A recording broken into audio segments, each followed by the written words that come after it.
नमस्कार दोस्तों, ये वीडियो वेब ऑटिज्म टीम द्वारा डॉक्टर डी के राय के सुपरविजन में बनाया गया है। डॉक्टर डी के राय कई बुक्स के ऑथर है। Is your child autistic? Every parents must know और corona virus and fourth industrial revolution प्रमुख है। डॉक्टर डी के राय को यूपी के राज्यपाल व उपराष्ट्रपति द्वारा भी सराहा गया है।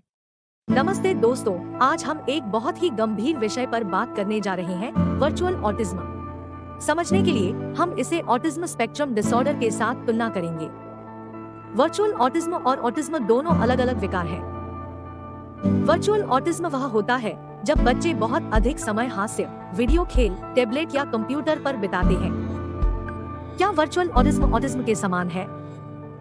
रोमानियाई मनोवैज्ञानिक मारियस टेओडोर-ज़िमफिर द्वारा 2018 में गढ़ा गया वर्चुअल ऑटिज्म शब्द 0 से 3 वर्ष की आयु के बच्चों पर उनके शोध से उभरा, जो स्क्रीन के सामने रोजाना 4 घंटे से अधिक समय बिताते थे। यह अत्यधिक स्क्रीन समय संवेदी मोटर और सामाजिक भावात्मक अभाव की घटना से जुड़ा हुआ था, जिसके परिणाम स्वरूप ऑटिज्म स्पेक्ट्रम डिसऑर्डर (ASD) के निदान वाले बच्चों में देखे गए व्यवहार और विशेषताओं की अभिव्यक्ति हुई। वर्चुअल ऑटिज्म या ऑनलाइन ऑटिज्म मुख्य रूप से डिजिटल या आभासी वातावरण में ऑटिस्टिक जैसे व्यवहार प्रदर्शित करने वाले व्यक्तियों की घटना को संदर्भित करता है। वर्चुअल ऑटिज्म की प्रमुख विशेषताओं में से एक वास्तविक जीवन स्थितियों में उनके व्यवहार की तुलना में वर्चुअल सेटिंग्स में किसी व्यक्ति के व्यवहार के बीच असमानता है। हालांकि वे सामाजिक संपर्क और संचार के साथ संघर्ष कर सकते हैं, वे ऑनलाइन समुदायों या गेमिंग प्लेटफॉर्म में पनप सकते हैं। व्यवहार में इस बदलाव को गुमनामी, कम सामाजिक दबाव या अपने पर्यावरण पर अधिक नियंत्रण रखने की क्षमता जैसे कारकों के लिए जिम्मेदार ठहराया जा सकता है। विचार करने योग्य एक अन्य पहलू व्यक्तियों के दैनिक जीवन पर वर्चुअल ऑटिज्म का प्रभाव है। ऑनलाइन समुदायों के साथ जुड़ने या वर्चुअल वर्ल्ड में अत्यधिक समय बिताने से उन्हें और एक्सेप्टेड की भावना मिल सकती है, जिसे ऑफलाइन खोजने में उन्हें कठिनाई होती है। हालांकि संभावित रिस्क और नकारात्मक पहलुओं का आकलन करना महत्वपूर्ण है, जैसे कि बढ़ा हुआ अलगाव, आभासी और वास्तविक जीवन की स्थितियों के बीच संक्रमण में कठिनाइयां या ऑनलाइन गतिविधियों की लत की संभावना। 3. वर्चुअल ऑटिज्म और ऑटिज्म के बीच मुख्य अंतर।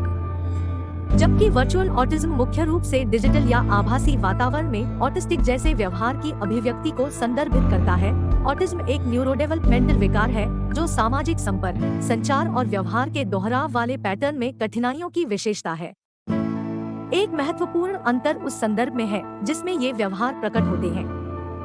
ऑटिज्म से पीड़ित व्यक्ति आमतौर पर आभासी और वास्तविक जीवन दोनों स्थितियों में अपनी चुनौतियां प्रदर्शित करते हैं, जबकि वर्चुअल ऑटिज्म ऑनलाइन या डिजिटल प्लेटफॉर्म के लिए अधिक विशिष्ट है। 4. प्रारंभिक स्क्रीन एक्सपोजर विकासशील मस्तिष्क को कैसे प्रभावित करता है? डिजिटल तकनीक के बढ़ने के साथ छोटे बच्चे कम उम्र से ही स्क्रीन के संपर्क में आने लगे हैं। इसने संज्ञानात्मक, सामाजिक और भावनात्मक विकास पर संभावित प्रभावों के बारे में शोधकर्ताओं और पेशेवरों के बीच चिंता बढ़ा दी है। अध्ययनों से पता चला है कि अत्यधिक स्क्रीन समय, विशेष रूप से 2 वर्ष से कम उम्र के बच्चों में लैंग्वेज कम्प्रिहेंशन, अटेंशन डेफिसिट और इम्पल्स कंट्रोल पर नकारात्मक प्रभाव डाल सकता है।